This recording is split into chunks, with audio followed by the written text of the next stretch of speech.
Déjà, bonne fête à toutes et à tous. Aujourd'hui, on se retrouve pour une nouvelle vidéo où je vais vous parler de la disparition de Delphine Jubilard. Alors pourquoi je vous fais cette vidéo qui n'est pas très gaie en cette période de Noël? Dans un premier temps parce qu'elle est arrivée dans ces périodes-ci l'année dernière, et aussi parce que je sais qu'il y en a qui sont comme moi et Noël c'est pas forcément une fête positive pour tout le monde. Il y a beaucoup d'engueulades, il y a beaucoup de solitude aussi. Enfin bref, si vous ne faites pas partie de ce cas-là, tant mieux pour vous, mais moi je sais que c'est souvent le cas. Donc j'ai décidé de vous apporter un petit côté dark pour Noël. Pour ceux qui me connaîtraient pas, je m'appelle Léna, j'ai 20 ans et j'adore parler de polémiques, notamment de polémiques liées aux stars. Si toi aussi tu adores savoir les dramas de tes idoles, n'hésite pas dès maintenant à mettre un petit pouce en l'air à cette vidéo et à t'abonner à la chaîne. Donc sans plus tarder, je vais te parler de la mystérieuse disparition de Delphine Jubilard qui fait pas mal d'engouement sur les réseaux sociaux encore à l'heure actuelle, puisque c'est une histoire qui n'a pas encore été élucidée et je vais t'expliquer tout ce qui s'est passé et pourquoi les autorités ont tellement de mal à savoir qui c'est et qu'est-ce qui s'est passé. Delphine Jubilard, de son vrai nom Delphine Ossagel, est une jeune infirmière âgée de 33 ans au moment des faits qui travaillait à la clinique Claude Bernard d'Albi. Elle est mariée depuis juillet 2013 à Cédric Jubilard et elle habite à Cagnac-les-Mines. Ensemble, ils ont 2 enfants, un garçon et une fille de 6 ans et de 18 mois. En été 2020, Delphine, elle va faire part de son envie de divorcer de son mari et apparemment ce serait un divorce comme un accord commun. Tout commence le 16 décembre 2020 où Cédric Jubilard va appeler les gendarmes pour signaler la disparition de sa femme. Le mari a fait une déclaration pour expliquer ce qui s'est passé et donc on va apprendre que vers 4 h du matin, il a contacté une de ses voisines chez qui il pensait que sa femme était pour lui demander si elle pouvait demander justement à Delphine de rentrer et cette personne aurait dit qu'elle n'était pas avec Delphine. Suite à cela, le mari se serait inquiété et donc il aurait appelé les autorités. Vous allez voir que c'est une affaire assez atypique, assez insolite. D'ailleurs, on va voir que les enquêteurs, ils ont su ne pas tomber dans les tranchants habituels, c'est-à-dire qu'ils ont réussi à éviter la superficialité et les idées fixes. Donc comment les recherches se sont opérées? D'abord, il y a eu des recherches avec des chiens pour tracer un peu ce qui s'était passé ce soir-là. Et en fait, les chiens, il faut savoir qu'ils ont perdu la piste de Delphine seulement quelques centaines de mètres du domicile du couple, comme si Delphine elle était partie, vous voyez, et que d'un coup en fait il n'y avait plus rien. Comme si elle s'était évaporée subitement, sauf que c'est ultra bizarre parce que autant on pourrait croire que c'est par exemple une voiture qui l'a pris au passage et donc elle s'est fait kidnapper ou quoi, mais il n'y a aucune trace de pneus sur la route. Donc effectivement, comme le témoignage de son mari va le dire après, on sait qu'elle est sortie subitement de la maison, mais on n'en sait pas plus pour l'instant. Le seul fait où on est vraiment sûr, c'est qu'elle allait coucher les petits vers 20 h, puisque voilà, ça a été certifié. D'ailleurs, en plus de la piste des chiens, faut savoir que les gendarmes ont fouillé énormément, que ce soit les lacs aux alentours, que ce soit les forêts, que ce soit l'environnement, les voisins, la maison, enfin bref, il y a eu beaucoup de perquisitions notamment, et au final, il n'y a pas vraiment quelque chose qui a donné une piste réelle. Après un mois de disparition de cette jeune femme, l'enquête elle a été très vite placée du côté criminel. Il y a eu notamment une enquête judiciaire qui a été ouverte pour séquestration. Un autre fait assez troublant de cette histoire, c'est qu'en fait le téléphone de Delphine va disparaître avec elle. On va jamais vraiment avoir la trace de son téléphone, ce qui est assez étrange. Pourquoi je vous dis que c'est assez étrange? Puisqu'en fait il y a eu des apparitions soudaines de son téléphone entre guillemets, puisqu'en fait il y a certaines personnes qui ont essayé des fois de joindre son numéro et bizarrement son téléphone fonctionnait. Enfin c'était super étrange, je vais vous expliquer un peu plus ça en détail. En gros son téléphone il avait cessé d'émettre le mardi 16 décembre au matin de sa disparition. On a pu identifier qu'il a cessé de fonctionner dans un rayon de 2 km de son habitation. Son téléphone bande pour la dernière fois précisément à 22 h 55 et il va directement tomber sur messagerie à 7 h 48. Il va donc alors déclencher un relais proche de son domicile,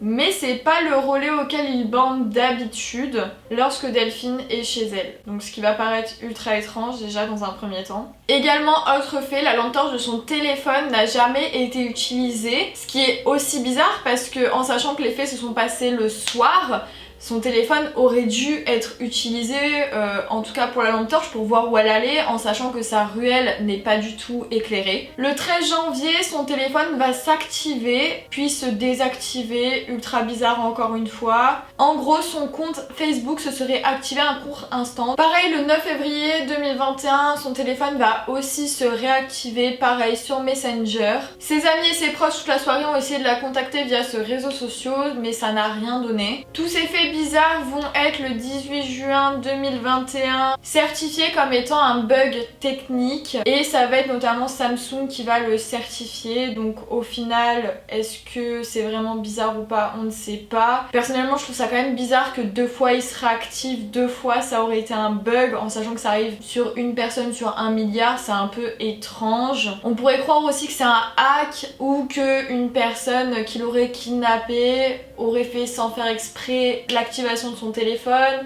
Enfin bref, il y a plein d'hypothèses qui ont été créées, mais Samsung est venu certifier que non, c'était vraiment un bug. Après, on croit ce qu'on veut.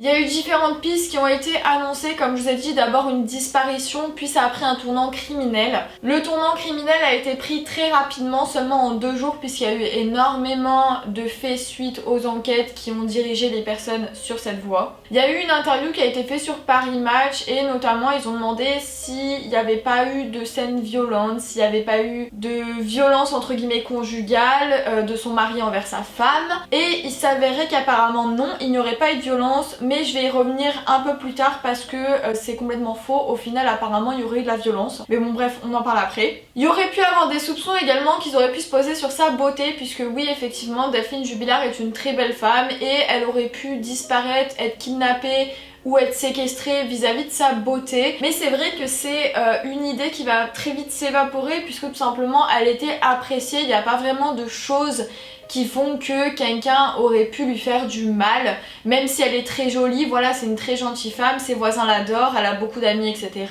Et donc les flics ne voyaient pas trop l'intérêt de garder cette hypothèse. Comme vous vous doutez bien, dans chaque histoire, il y a beaucoup de personnes qui sont interrogées, auditionnées, et donc là ça va être le cas aussi dans cette affaire. Notamment cela va être des amis et des cousines à Delphine qui sont intimement liées à elle, puisque certaines l'avaient vue le jour de sa disparition, et notamment le lendemain, elles devaient toutes se voir pour faire un café entre copines, ce qui était un rendez-vous un peu habituel entre elles. Également, il y a eu énormément de personnes soupçonnées et auditionnées, comme je vous l'ai dit, notamment beaucoup de pervers qui se situaient pas loin de son habitation. Plus de 100 personnes ont été entendues, tous les profils de pervers dans les environs ou les individus ayant des casiers judiciaires suspects ont été interrogés. Tous les emplois du temps ont été vérifiés. En parallèle de cela, il y a eu des personnes beaucoup plus ciblées qui ont fait l'objet d'auditions, notamment un amant qu'elle aurait eu en fait. Ça aurait été d'abord un confident qu'elle aurait rencontré sur les réseaux sociaux. Cette personne était en couple lui aussi et lui a garanti qu'il était en train de se séparer de sa conjointe. Cette personne habiterait dans le Tarn-et-Garonne et aurait été également interrogée par les policiers. Dans les médias, il est surnommé le confident de Montauban. En juin 2021, il va venir confirmer des faits en disant qu'apparemment ils avaient même projeté de s'installer en couple, et la nuit de sa disparition, vers 23 h, elle lui aurait envoyé des messages et des photos d'elle voilà. D'ailleurs, la tenue dans laquelle elle était lorsqu'elle a pris les photos aurait été retrouvée dans le bac à linge lors de la première perquisition de la maison. Également, il y a un autre homme qui a été entendu et soupçonné, puisque c'était un homme qui était assez oppressant et qui avait déjà fait des petits soucis au couple. Ce témoignage, il va laisser un peu dubitatif. Il met en lien un témoignage qui a été fait, mais il corrobore un autre témoignage, du coup c'est un peu compliqué.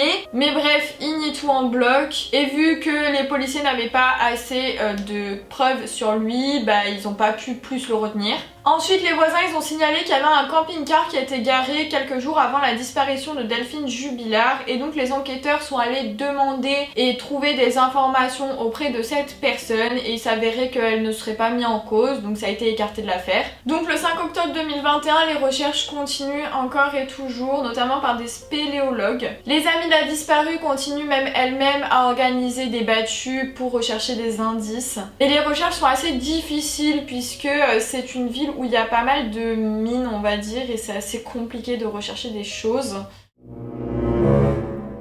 Maintenant je vais vous amener l'aspect judiciaire de cette affaire puisqu'il y a eu pas mal de choses et donc qui vont amener pas mal d'informations également à cette histoire. Déjà dans un premier temps il y a 3 personnes qui vont demander l'indemnisation pour le préjudice subi de la disparition de Delphine Jubilard. Il y a eu d'abord son mari, donc Cédric Jubilard, puis ses sœurs et ses frères et enfin ses amis proches et ses cousines. Alors les 2 premiers vont avoir une partie civile qui vont être construite et acceptée, cependant la dernière, donc ses amis et ses cousines, vont voir leur demande rejetée. Maintenant je vais un peu plus vous parler du mari de Delphine puisqu'il va être mis en cause et notamment il va faire de la prison. Donc je vais vous expliquer tout ça. Le 16 juin 2021, le mari de Delphine Jubilard ainsi que sa mère et son beau-père vont être mis en garde à vue. 2 jours après, Cédric il va être mis en examen parce qu'il y a énormément de preuves qui pèsent sur lui. Il va carrément être placé en mandat de dépôt. À la suite de cette mise en examen, il y a plusieurs informations qui nous reviennent par le procureur de la République de Toulouse. Apparemment vers 23h, le soir de la disparition de Delphine, il y aurait eu 2 voisines à elle qui auraient été ses amies apparemment, qui auraient entendu le cri d'une femme. Et du coup ça nous laisse penser que c'est le cri de Delphine.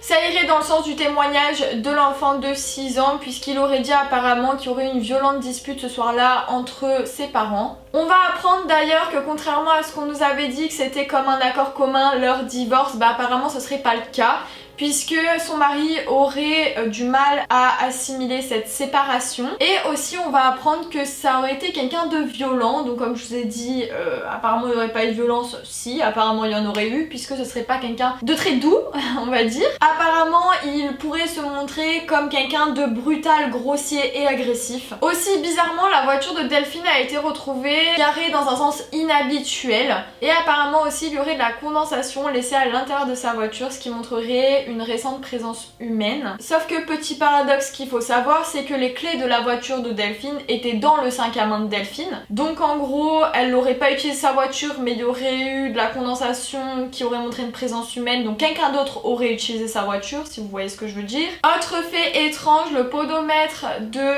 Cédric aurait indiqué qu'il aurait fait seulement 40 pas. Sauf que on va apprendre suite aux enquêteurs qu'en fait il en aurait fait beaucoup plus, puisqu'en réalité il en aurait fait 380, que ce soit dans la maison ou autour de la maison. Cédric il va expliquer par la suite qu'il voulait pas aller à l'extérieur pour ne pas déranger les voisins. Sauf que c'est encore une fois très étrange puisque les enquêteurs auraient vu que justement il aurait été dedans et dehors. Donc c'est assez bizarre. Pareil, les gendarmes ils vont arriver vers 5h du matin et ils vont trouver un truc étrange. C'est qu'en gros il y aurait une lessive qui tomberait avec une couette à l'intérieur. Soi-disant parce que les chiens auraient sali cette couette. Donc déjà c'est quelque chose de bizarre de laver quelque chose alors qu'on appelle les gendarmes, enfin bref vous-même vous savez. Et autre truc aussi c'est que la maison était insalubre entre guillemets, elle était sale. Donc pourquoi il laverait la couette qui serait sale alors que le reste de sa maison est sale et il ne la laverait pas? On sait pas. Pareil il contacte la gendarmerie 15 minutes après son réveil, pourquoi pas directement. Et entre temps il tentera de joindre donc sa femme plus de 180 fois le matin de sa disparition. Et seulement 2 fois le lendemain de sa disparition, puis il la contactera plus du tout, comme si c'était fait et puis voilà quoi, il pouvait rien faire d'autre et il s'entêtait pas sur le sujet. D'ailleurs son deuil a été fait très rapidement et ses discours étaient très incohérents et très changeants. On va remarquer qu'il avait jamais le même discours. Donc les enquêteurs ils sont interrogés sur la fiabilité de ses propos. Le 22 juin 2021, ils vont trouver une nouvelle preuve lorsqu'ils vont reperquisitionner la maison et ils vont trouver quoi? Une clé USB et des cartes mémoire de téléphone. Dans ces cartes mémoire, les enquêteurs arrivent à retrouver un message qui dit j'ai grillé Delphine, qui sera envoyé par Cédric. Ça serait donc au moment où il aurait découvert qu'elle aurait un amant sûrement. L'avocat de Cédric va le défendre en disant que ce n'est pas une preuve, que ça peut être mis dans tout contexte etc, ce que je peux entendre, mais bon ça fait quand même pas mal de choses donc voilà. Suite à cela les enfants du couple vont être placés chez la sœur de Delphine Delphine. Ok, maintenant que je vous ai énoncé tout ça, qu'est-ce qui se passe réellement? Qu'est-ce qu'il y a à l'heure actuelle? Quelles sont les nouvelles news, etc. Bah, je vais tout vous expliquer, puisque il y a eu donc de nouvelles choses. Du côté de la justice, il a été entendu le 15 octobre 2021, soit 10 mois après la disparition de Delphine. Donc cela se passe au palais de justice de Toulouse, par les 2 magistrats qui l'ont mis en examen en juin. Donc l'audition elle va durer 4 heures et il va clamer pendant ces 4 heures son innocence. Une autre audition va être programmée le 3 décembre, donc il va toujours plaider non coupable et ils vont essayer de voir s'ils peuvent pas négocier sa mise en liberté. Sa demande de mise en liberté va être rejetée par la cour d'appel de Toulouse le 15 décembre 2021, soit un an pile après les faits. La nouvelle compagne de Cédric Jubilard, puisque oui, entre temps il a eu une nouvelle nana, elle va être mise en garde à vue, et à savoir que son domicile avait déjà été fouillé en juin 2021.